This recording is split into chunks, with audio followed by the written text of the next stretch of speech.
Hello and welcome to the Gooner Talk, back again with you guys for another episode of what is our Raw Reaction Show. Joining you the morning after Arsenal's 1-0 win over Manchester City. I brought the energy yesterday. I willed it into existence that we would win. Oh, yes. Oh, I feel good. I feel so good. I feel incredibly good. I've not stopped moving. I've just been sitting around waiting for the show to start, just, boogieing. It's been absolutely a glorious last 12 hours. It's been a great weekend, to be honest. Yesterday's show was a great kind of morning episode into my crazy hypothesis that things could go our way. And things started to go wrong, throughout the day. And the Bukayo Saka thing happened, which we'll talk about. But I'm just so happy. I'm just so happy this morning because Arsenal have finally managed to do it. Arsenal won, Manchester City 0. We are going to talk about all of it. We're going to talk about the day. We're going to talk about what it means. We're going to talk about individual performances. And we're going to get your thoughts as well, of course, in the chat box as well. So if you could drop a like and subscribe, that'd be great. We hit 52,000 subs yesterday, by the way. So a massive thank you to everybody that helped us on our way to that milestone. We head towards 53 now. So if you are new to the channel, we do shows every single day, UK time, 8 a.m. So do tune in, do listen, do like, subscribe, all of that YouTubey stuff. Right, let's crack on with the story, shall we? Because, yes, Arsenal beating Manchester City. I described this as the game that the process has kind of been waiting for. We've waited for this type of game. We've waited for this fixture. We have waited to be shown the way to Arsenal getting a result over their long-term rivals. And they've become our rivals because of the process, because of what we have done, because of how we have grown as a club. And we needed to raise ourselves to this level. And let's make no bones about it. Yesterday was an opportunity. Yesterday was a City side that didn't have De Bruyne, that didn't have Rodri, and that played with an experimental midfield, of course. But don't let that and anyone take away from what Arsenal achieved yesterday, because you still went up against world-class players hand over fist. Ridiculous amounts of money invested in that squad. And do not take away what Arsenal were able to do. And not only what Arsenal were able to do, not only that, but without some key players of their own. And we have to kick off, of course, with the news that broke before kickoff that Bukayo Saka, despite loads of reports, despite strong suggestions that Bukayo Saka would indeed play a part in yesterday's game, it was the decision that he was not involved. I can only assume that those reports that we discussed on the show were originating from the hypothesis that because he was with the squad and because he was traveling with the squad, that would mean that he would be in some part involved in the game. Because he was with the team yesterday morning, he was walking around as the team did their morning walk with the squads, and he wasn't there. And he wasn't in the team. And about 20 minutes before kickoff, it started to leak out that he wasn't going to be involved. And I have to be honest, at that point, my heart sank. My expectations went through the floor. And I felt inside the Emirates that it was a real nervy feel. It was almost as if the crowd, to some extent, had kind of accepted that without Saka, like, the chances of us prevailing were incredibly small. I've never been to a game that was so huge and felt that the Emirates crowd knew that as much as they did. The Champions League return was one of the best atmospheres before a game that we won comfortably and should win comfortably. The Manchester United game was an unbelievable atmosphere before it kicked off. I know the North London derby as well was a game where beforehand it was an unbelievable feeling inside the Emirates. And it has been for a lot of this season.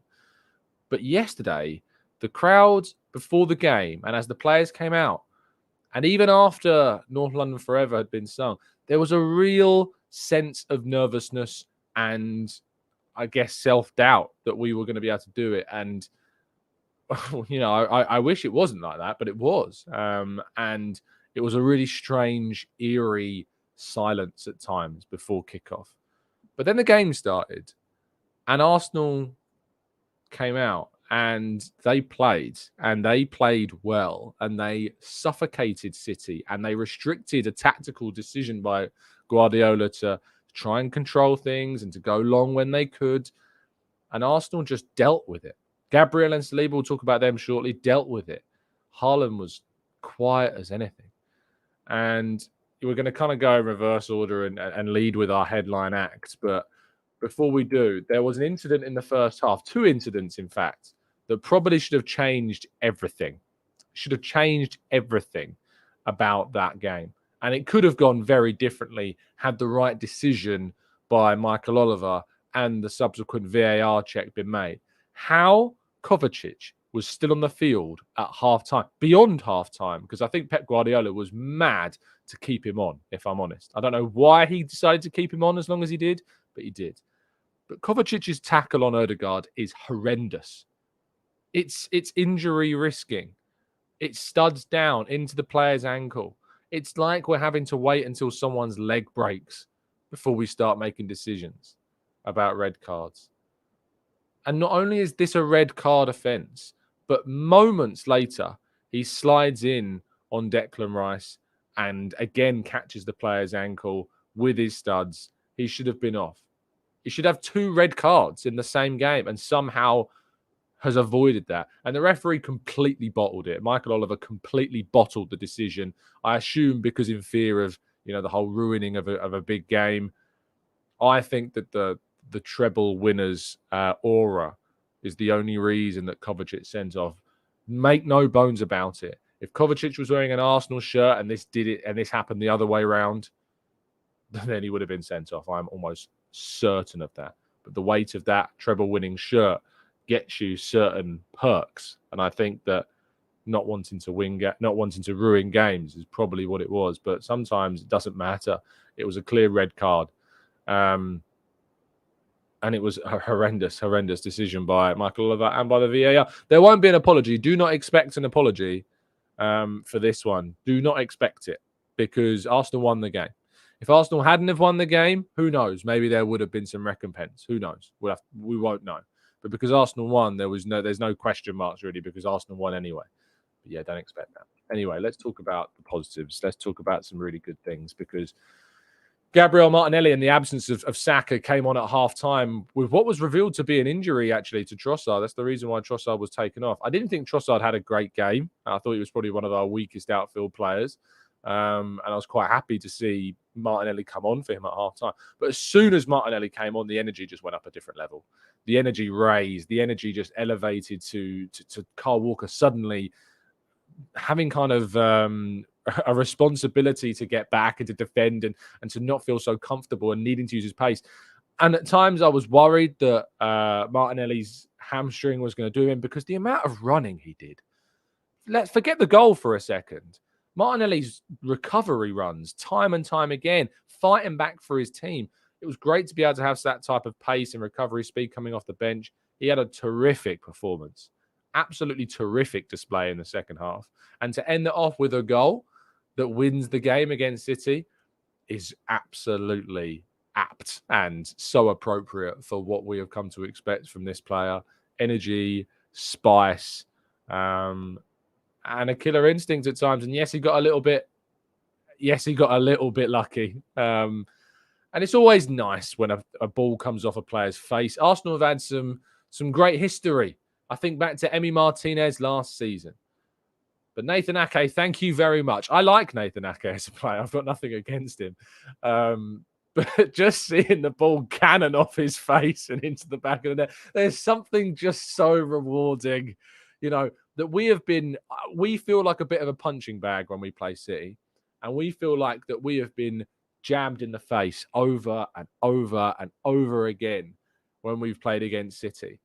So to see us land a blow and land a jab in the face that then goes in to win you the game, it was almost poetic. that happened. And so I was very, very pleased that if you're going to score, that it happened that way. And not only that, but Kai Havertz delivers.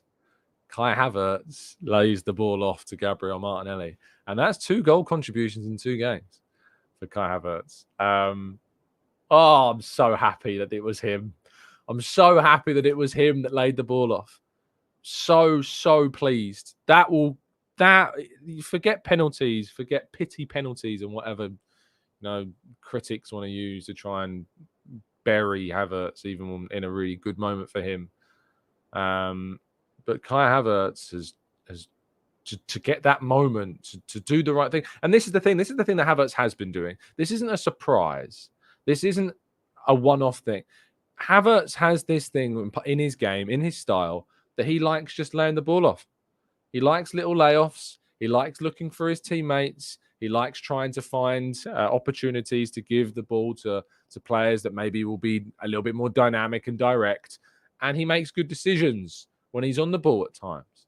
And as decisions go, it was brilliant. I told you I will not be singing the song until the end of the season.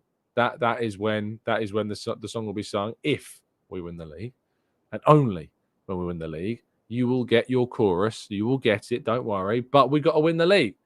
You can't be getting these things in early. Cannot be happening. William Saliba and Gabriel, though, pocketed Erling Haaland, Julian Alvarez, and Phil Foden, and Doku, and whoever else they tried to bring on to change the game. And actually, what was really interesting, I thought, about the substitutions from City in the second half was that when Doku came on, he initially started on the right-hand side and Foden went to the left-hand side. And in my mind, that was like, okay, they're going to start peppering the box with balls for Haaland. You got your right-footed to cross in, your left-footed to cross in on their more comfortable, natural sides, right for right, left for left. And we just didn't bother us. Ben White dealt with things really well on the right. Tomiyasu came on and did really, really well on the left. And I liked Zinchenko's performance, but I think Tomiyasu came on and held things really importantly for us. But the two in the middle, Gabriel and Saliba. Just Saliba in particular. There was a moment in the first half where Saliba just bodied Haaland. Just bodied him. Just stopped him from having any kind of impact. And I tell you what, I was standing in the mix zone after the game speaking to Martinelli, and actually you can read some of those quotes around midday today. And Erling Haaland came out just miserable. He was hood up, sulking, walking to the City coach. He was miserable. And it's because he didn't get anything. He wasn't allowed a shot on goal all game. Those Arsenal fans who captained Erling Haaland in their fantasy teams, shame on you. Shame on you. I didn't. I got a good 10 points off Ollie Watkins this week. But in terms of Saliba's performance, just glorious. And Ben White as well. I should mention Ben White specifically because he really did help shut down that right-hand side. Really strong performance. Because White's performances this season, there's been a few question marks.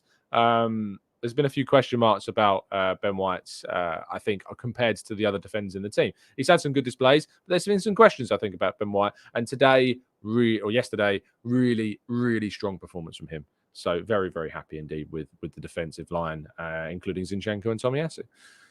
But when you want to go into the market and sign a player that's going to take you up a level, you've got to go and beat Man City on the pitch, yes, but you've got to beat him in the market as well. How this game could have been so very different if it was a different shirt colour that Declan Rice was wearing. These are the performances where I get so sick and tired of having to debate who's a better player, Partey or Rice. Who cares? No one cares. No one cares who's better. We've got both of them. Enjoy having both of them. And Declan Rice has levelled this team up. Declan Rice has taken things to an absolutely new stratosphere. And he's imposing himself on that midfield. The job that he does, the way in which he intercepts the passes, the kind of the congesting of a Man City team that he can bring. You can kind of like bottleneck City at times, but you need someone to be the stopper. And Declan Rice is the stopper. Him and Jorginho deserves a special mention as well. Because both of them in midfield did a really good job. Partey came on and then helped, press the advantage as much as we could with Rice as well. But Declan Rice is just that guy that takes things up and up and up and levels things up for us. And we have needed a guy like him ever since, you have to say, since the Invincible era, we have lacked a player that's as reliable, that can play as many games and that can play them to that level. And we've missed a player like that for a very, very long time. And we've got two of them really with Partey as well. And I just look forward to seeing that partnership hopefully thrive. And that when we come back after the international break, that Rice and Partey will be the midfield pairing to help Arsenal really control games, to help Arsenal really grab hold of what we want and control them and lead to a point where the big chances start to flow more. We've always talked about a lack of big chances being created, but I do believe that it has to start from the foundations. And if you've got a player like Rice and a player like Partey together, you've got that foundation to start building from. But yeah, Declan Rice, absolutely fantastic. Small, slight criticism. I have to be balanced. I have to stay balanced. I have to talk about the negatives as well as the positives. I really, really was worried about David Raya this game, especially in the first half. Second half, it was much better, much better. Controlled his box, really good punching balls out, really good collecting balls from crosses in the second half. Second half performance, great. But what was he doing in the first? Oh, it was so scary. So scary. The Julian Alvarez moment, some of the passes. Oh, it was, really scared me. Really scared me. Raya's performance in the first half. I'm not going to turn this into Ramsdale should have played, because I don't want to get into that. It's important to talk about where we can improve. And I just felt as though that Raya at times was a little late. And I know that Arteta came out after the game and said that there was instructions to Raya about playing in a certain way, but that's not an excuse to do those things. If the ball cannons in off Julian Alvarez, this game's suddenly very different. And those people that are turning around defending Raya in this moment say, well, Arteta told him to play that way. No. You're instructed to play a certain way, yes. But you also have to have the common sense and the assuredness and the composure to make the right decisions. So that's really important. So don't give players just a free pass because they've been told to play a certain way in this sense, because you still have to rate them, make the right choices. Second half, excellent. Second half, really good. Commanded his box, punches from the box, controlling crosses that came in, and dealt with that really well. And the passing and distribution was a lot better in the second half as well. So first half, questions. Second half, much better.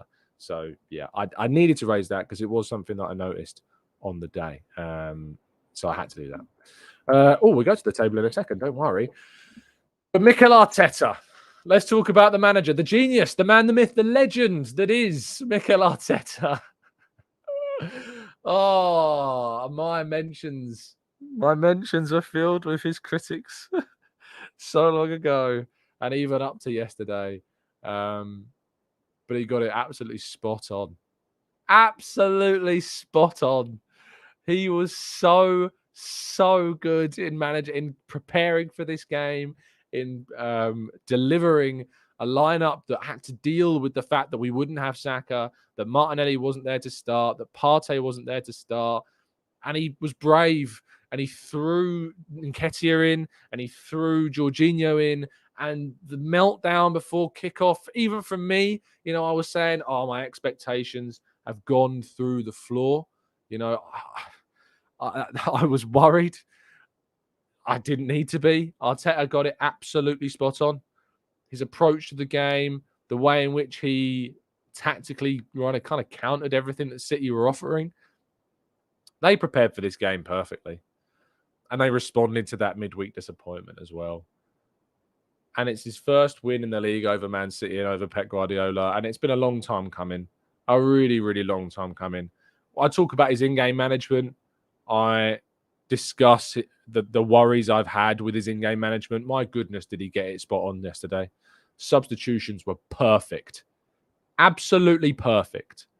Zinni was getting a little bit overrun by Kyle Walker on the right-hand side. Bring on Tomiyasu. Shut that down.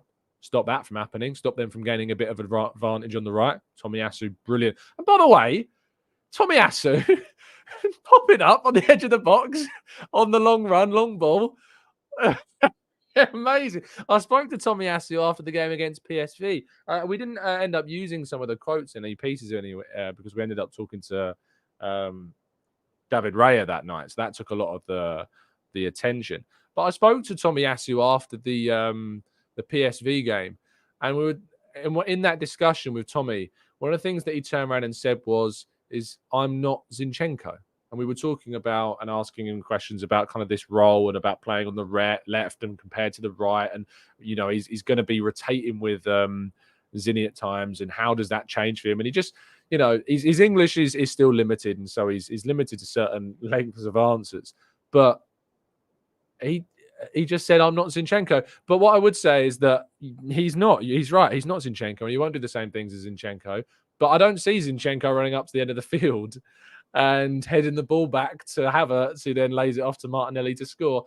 What a run by Tommy. Absolutely fantastic. But yeah, the substitutions from Arteta, he got spot on. Havertz going up top. When Havertz was like stripping off to get ready to come on the field, I was just praying that it was to be up top for Nketiah. I thought Nketiah was good. I thought he ran them really, really long. He battled hard. And yes, he had that chance, which he kind of hit wide, sure. He's not going to come out of this game with people, you know, lauding Nketiah. But I thought Nketiah did well, similar to the Man United game, in which out of, you know, just doing what you need to do in certain moments, and off the ball pressing and things like this. I thought he was good, but I was praying that Havertz was going to come on as a centre forward, and he did. And as soon as that happened, along with who was the third substitution with Havertz, Partey. And when Partey came on as well, again, it kind of pressed home that advantage. The right time for the substitutions, we'd kind of not held out, that's the wrong way to put it, because we controlled things so well. We'd managed the game up until the point of those three subs very, very well. And it was then that we kind of sniffed blood and had to press home the advantage. And those three changes did that. They offered us a target at centre forward. They offered us control in the midfield and athleticism, and they offered us something a little bit more defensively astute at left back. And those three changes were integral to why Arsenal won the game yesterday. We should have won it anyway, because we should have been up against 10 men for most of the game and probably would have won more comfortably. But very, very, very happy with his decision-making.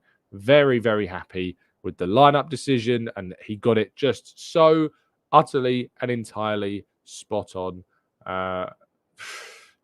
Happy days. And that, of course, leaves the table looking like this. Yes, the luckiest team in the league sit in first place. I'd love to have played Burnley, Sheffield United and Luton as well. I guess those games will come for us.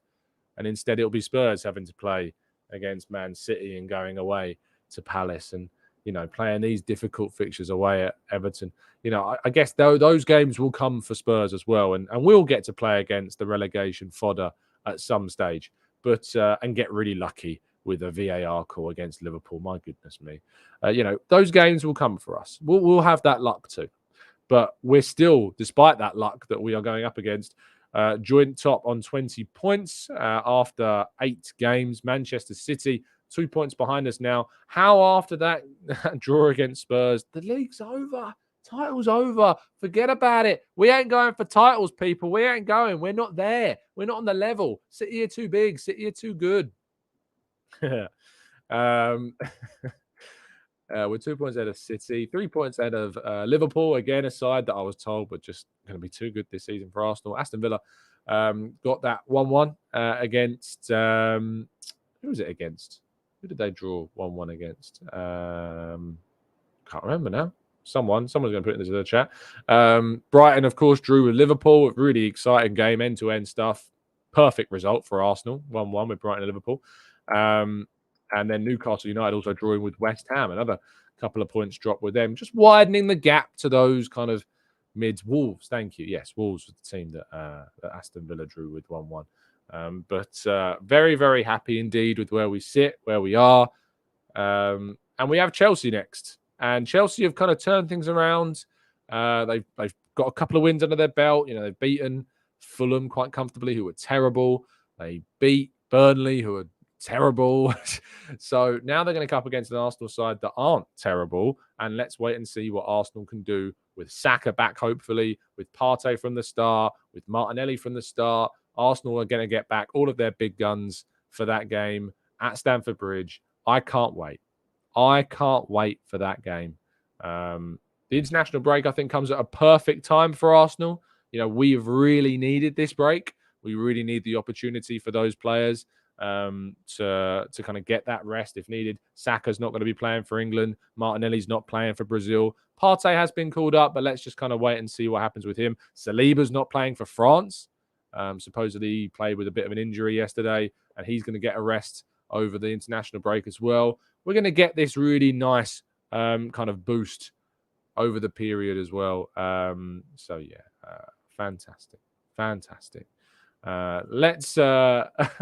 bask in your questions in just a second. But I do, of course, need to tell you that not only are Arsenal just brilliant in their ability to topple the champions, but if you want some table-topping NordVPN security, you can get that by going to nordvpn.com/Gooner to get yourself a significant discount off a 2-year plan with some extra months thrown in as well. NordVPN is the #1 VPN service to give yourselves just the best service possible for your geolocation, relocation needs. Want to change your laptop, your tablet, your phone. You want to move around the world. If you want to move around the world like Declan Rice moves around a football field, well, there is only one VPN service for you, and that is NordVPN. If you don't like the service for whatever reason, you want to forget it ever happened, you're fine. You got a 30-day money-back guarantee.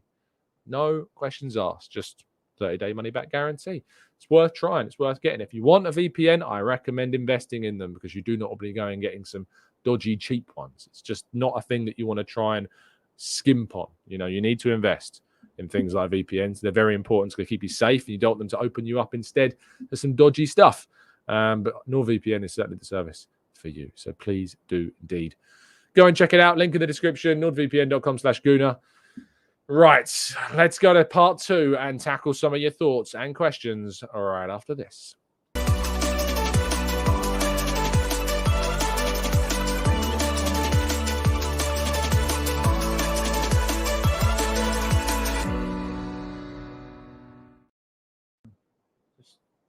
Oh, that is pretty, isn't it? That is very, very pretty. What a pretty shirt that is.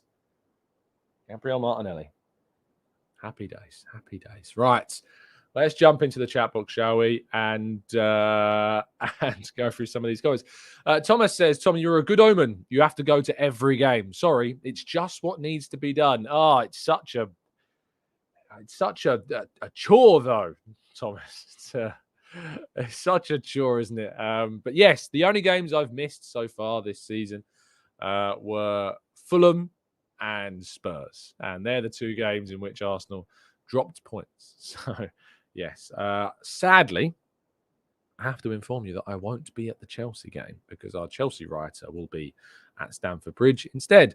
So let's hope that this is not a bad omen that I won't be there at Stamford Bridge, but fingers crossed it will be fine, hopefully. As she says, hi Tom, are you worried about Trossard's form and confidence? He's been getting chances ahead of Smith Rowe and Nelson, yet unable to produce performances, especially when we need it. What's your take? I was a little bit disappointed with Trossard yesterday. I wrote it in my winners and losers piece. I was disappointed with Trossard's display. Am I worried? Not yet. No, I do think he's done some good things. That PSV display was excellent from him, and I know that that's what he is capable of. So no, I'm not yet worried about Trossard, but it's certainly in my mind. Paul says, Tom, do we need cover for Saka? Jesus is already a perfect fit. Yes, Paul. Yes, we do. Yes, we do need some competition for Bukayo Saka. Dan says, Tom, do you think the expectation of this season has created some more toxicity amongst some fans? I've had to stop listening to a channel I liked because it's always so negative towards players. That's a shame, but it's down to you what you would like to watch and what you don't want to watch. I think there's a difference between criticism and negativity. I think you can spot the difference between what someone who is negative and what someone who is critical is. And it tends to be, a really good way of spotting that is when something goes well, but they don't tend to give the credit to those that deserve it. So that's a really good tell. But I think the expectations have definitely raised the raising of the expectations of last season has certainly increased the volatility of Arsenal fans, has increased the reactionary kind of takes that we've seen after certain games. Like the Fulham game was an outright meltdown. The North London derby was an outright meltdown. The Lalonde's game created a far greater reaction than it ever needed to. And so, yes, I think last season has raised those expectations to a kind of absolutely crazy level. But it's only because we want and believe that this team can win a title, and we think that it is capable of doing that. So, yes, I do think that you're probably right. Culture Mark says, Tom, what do you think of Danny Murphy's comments about the ref on Match of the Day? And who was your outstanding player of the game? Great show. I've not seen his comments because I've not yet watched. I've got Match of the Day recorded. I got home at about 10 o'clock last night, finished off my piece for the morning. But let me have a look. See if I can find any quotes on Ryan Murphy. Danny Murphy thinks the referee made a good decision. Oh, I don't need to watch that. I don't need to watch Danny Murphy try and justify that refereeing decision. It was horrific. What do I think? I think he's very, very wrong. Dan says, hi, Tom. How do you explain Martinelli receiving 2 yellow cards for a run of play, but Kovacic not for a dangerous foul by the ref, Mike Oliver? I can't explain it. It's as simple as that, mate. I can't explain it. Byron says, why are City fans so salty? There's a sense of entitlement is aggravating, especially when half of them are glory-riding fake fans who will get their Chelsea and United kits out of the cupboard again very soon. I'd hate to point fingers and say that Man City fans are fake, but sadly, I have witnessed it myself. On the way to the Community Shield, I don't think I've told this story. On the way to the Community Shield, I was walking down Wembley Way, and this guy on his own was wearing a City shirt, and this Arsenal fan who was quite drunk was kind of chanting something along the lines of "You only live around the corner," and the City fan stopped and approached him and actually had a bit of a joke with him and said, "You know what? Yeah, I just like winning," and I had never seen that before. I'd never seen a fan openly admit to someone who was giving them stick that, yeah, I support them because they're really good and they win games. I was like, I can't believe what I'm seeing here. So yeah, the guy from London is now a Man City fan, and some people are like that. I guess I can't necessarily batter someone who's so openly and honest about that, but there are a lot of Man City fans who are and have ridden the wave of success that they've had. It's just the reality of the situation. But they're so salty because they're used to winning. They're used to getting what they want. They're used to coming away from results from the Emirates with a win. Let them be salty. I don't care. I think it was great. They played terrible. They were terrible. It wasn't just like, oh, they were missing key players. So, it was like, it didn't have Rodri. They didn't have De Bruyne. They had an amazing team out. And Arsenal controlled them. Arsenal had them on a bit of a leash, throughout the game and really genuinely were able to secure those 3 points in quite assured fashion in the end. Yes, it was late, but we deserved it. And Arsenal were only the team in that game that deserved to win. Matt G says, if you had to make a decision now, would you activate the 30 million option and buy Raya? No. Is it bad that I'd say no? Right now, I wouldn't. Right now, I need to see more from Raya. I think they will activate the option, but right now, I wouldn't. I don't think that's too controversial either. I wouldn't activate the option at the moment. It's still very early. I've not made my conclusion on Raya, so I'm not going to say yes because that's quite a big conclusion. I just wouldn't activate it yet. I would wait and see. Cody says, Tom, this clearly means our centre-back pairing is the best in the league, right? We absolutely shut down all of City's attacks. Without a doubt, we have the best centre-back pairing in the league. Again, that's credit to the club for the recruitment and the renewal of contracts, and of course the coaching of Saliba and Gabriel as well.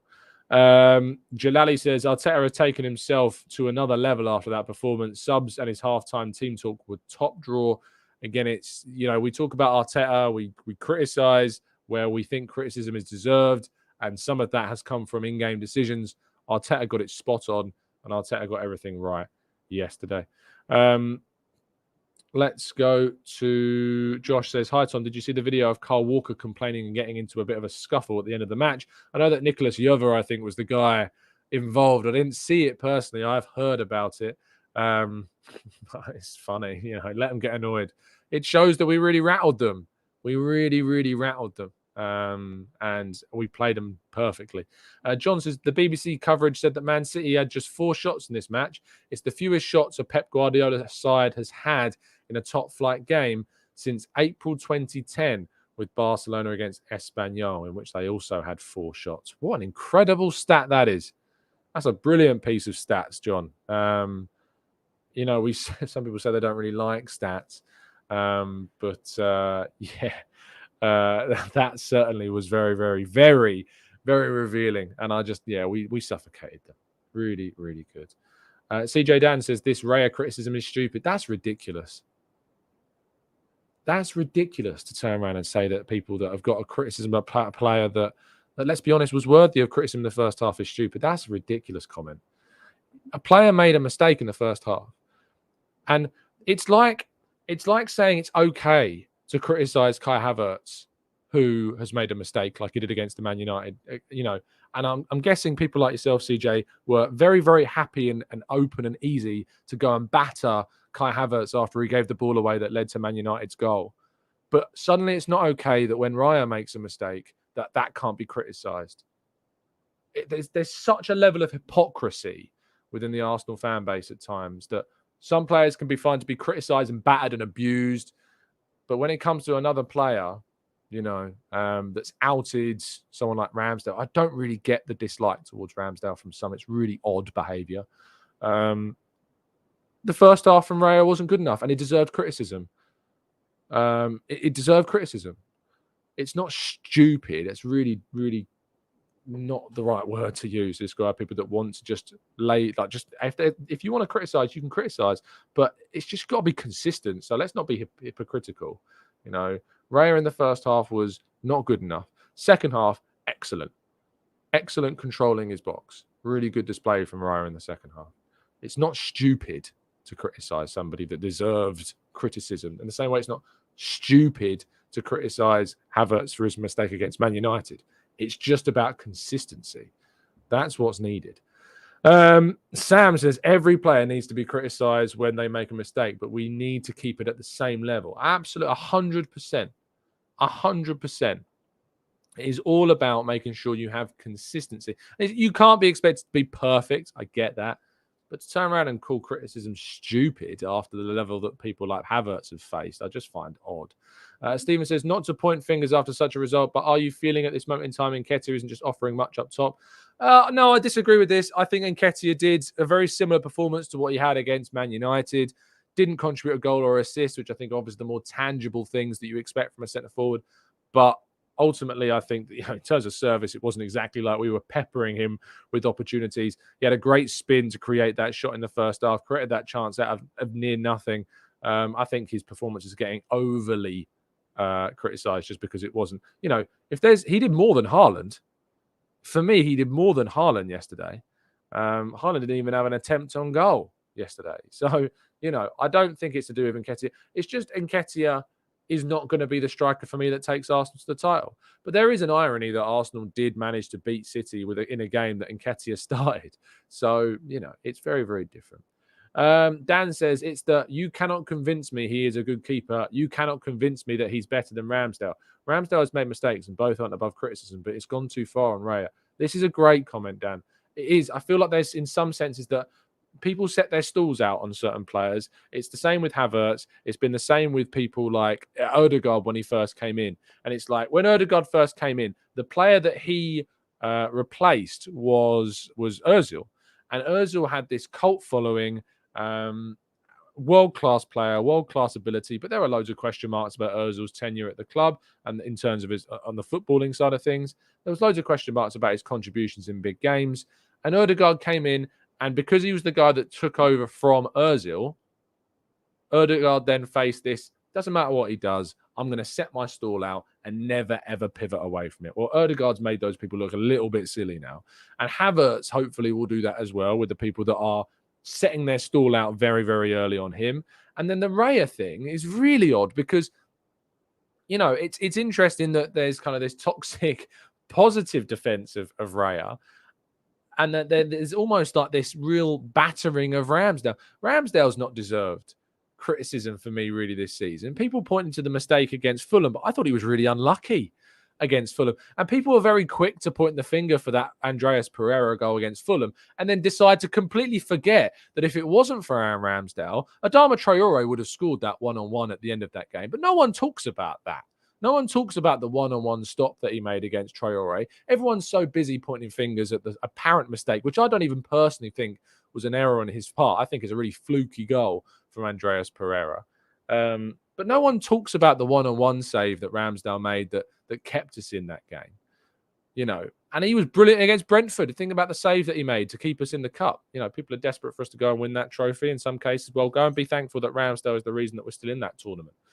So it's really odd, the necessity to batter Ramsdale and the necessity to kind of strive that Raya's perfect. They're both, I think, keepers of a very similar level, and that's a very good level. They're both very good goalkeepers. Why do we have to create sides? Why does it have to be one or the other? Why can't we just say that both have got their weaknesses, both have got their strengths, and both of them are great? And both of them will offer Arsenal plenty of positives when they start. And when they make mistakes, we should focus on that. And we should talk about that. We should talk about the fact that Ramsdale has made errors. We should talk about the fact that there's a little bit of uncertainty about Ramsdale's in goal. You feel as though there's maybe a mistake in him. We should talk about the fact that Raya's distribution has not been anywhere near as good as what we thought it was going to be. But that his collections from crosses and his calmness with the ball in the air has been absolutely outstanding. I just find it really odd. I get, you know, footballistically and footballification of lots of topics is that it's the nature of a football fan to choose a side. It's what makes football what it is. We all want to support somebody because we all support one team. And in some senses, it's almost like we have to choose a side in different things. Why? My comment section was filled with people in the summer having to debate. Why have we bought Rice? We've got Partey.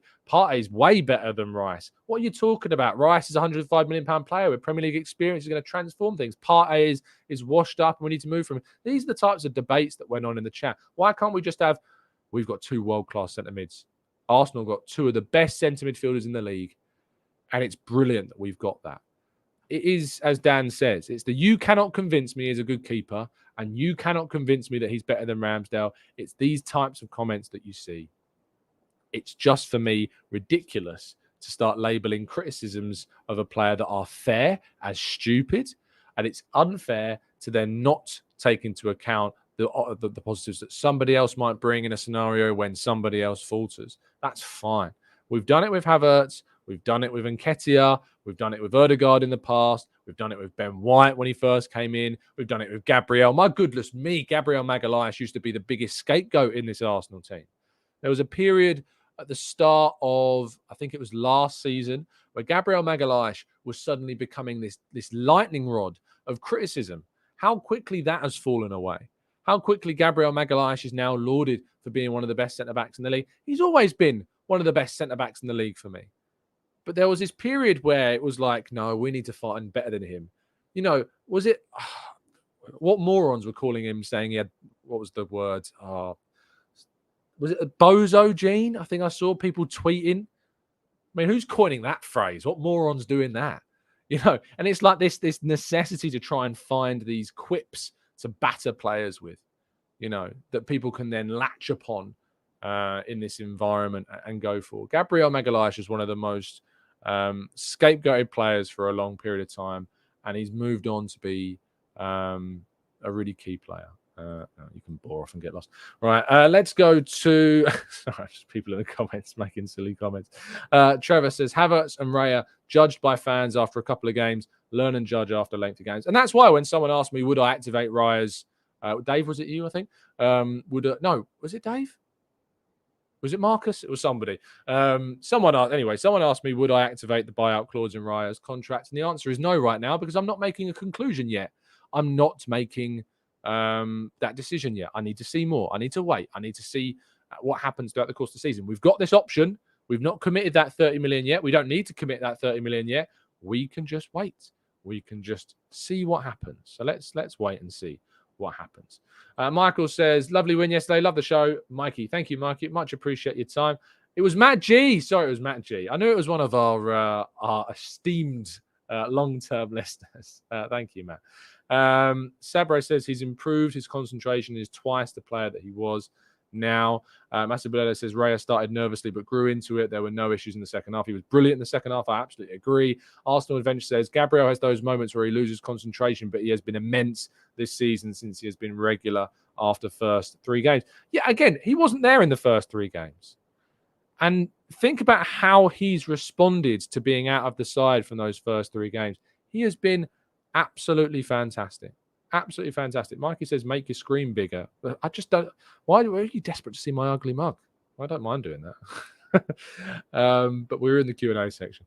Paul says, I think Gabriel just was waiting for a partner. Great, we got Saliba back from his loan spells as well. You know, Gabriel's had to play alongside some questionable players at Arsenal. Your Mustafis, your Socrateses, your Rob Holdings, players that just are not on the same level as William Saliba. And now you've partnered that level of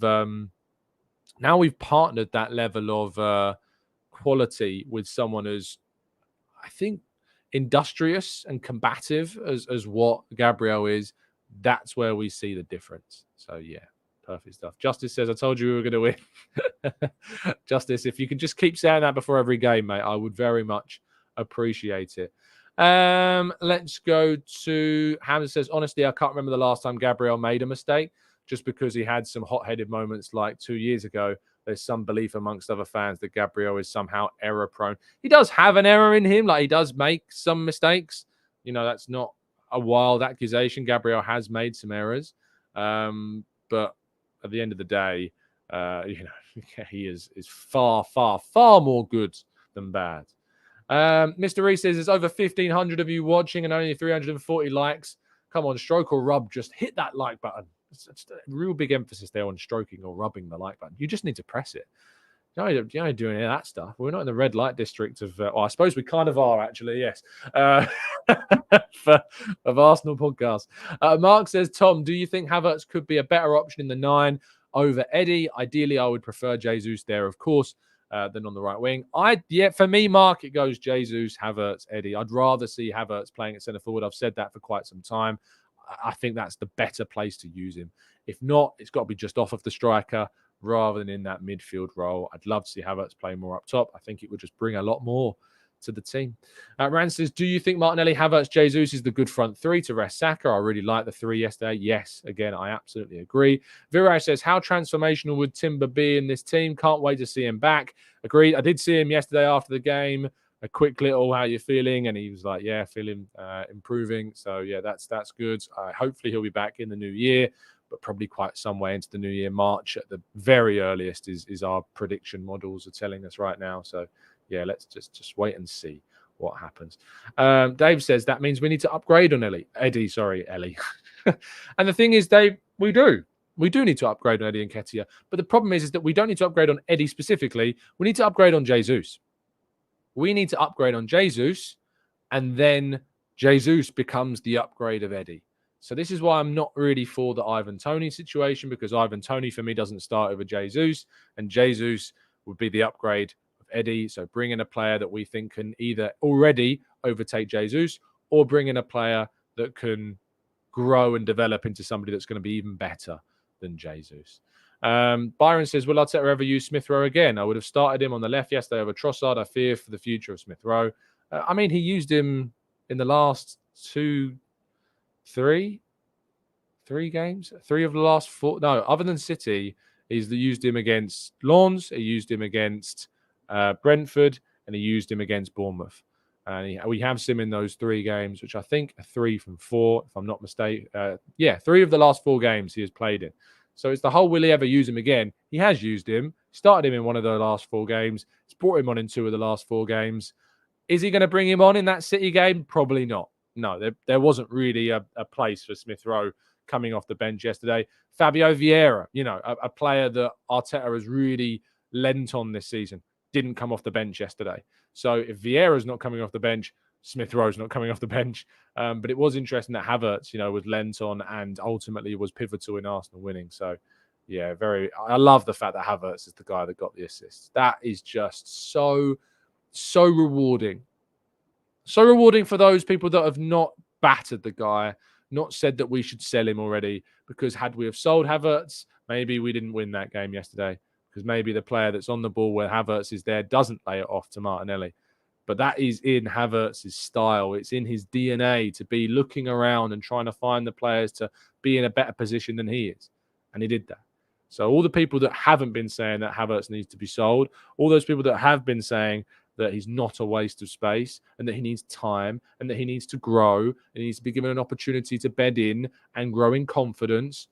It's fine to have concerns. I've had concerns, and I've told people that you're fine to have concerns. But to those people that have written the guy off already, and as we've been talking about with certain players that have set their stall out at a certain level, I'm sorry, but Havertz really turned around and delivered yesterday. And some people need to hold their hands up in that sense and be like, I'm sorry that I said that he should have been sold. Because had he been sold, had we have done what I wanted Arsenal to do and sold him after a few games, we would not have had Havertz in that position to then help us get our first win against Manchester City since 2015. Thank you so much, everybody, for watching. Really appreciate your time, as always. Please do drop a like on the video and subscribe to the channel if you're new. If you're not done talking about Arsenal Man City, we are going to be live on the Arsenal Way at 10 in just over an hour's time. I wish you a fantastic week. I wish you a brilliant international break. I'll, of course, be back every single morning at 8 a.m. bright and early to bring you all the latest Arsenal news and updates from, and of course, over this international break. But for me, for the first time in quite a long time, I'm happy that this break is here. I'm happy that Arsenal will be pushed to one side. I think we need it. I think the players need it. And I think we're going to get some really important rests before we come back to play against Chelsea at Stamford Bridge and hopefully continue on this journey to wherever it might lead. Drop a like, subscribe, have a fantastic day, stay safe, stay well, and as always, up the Arsenal.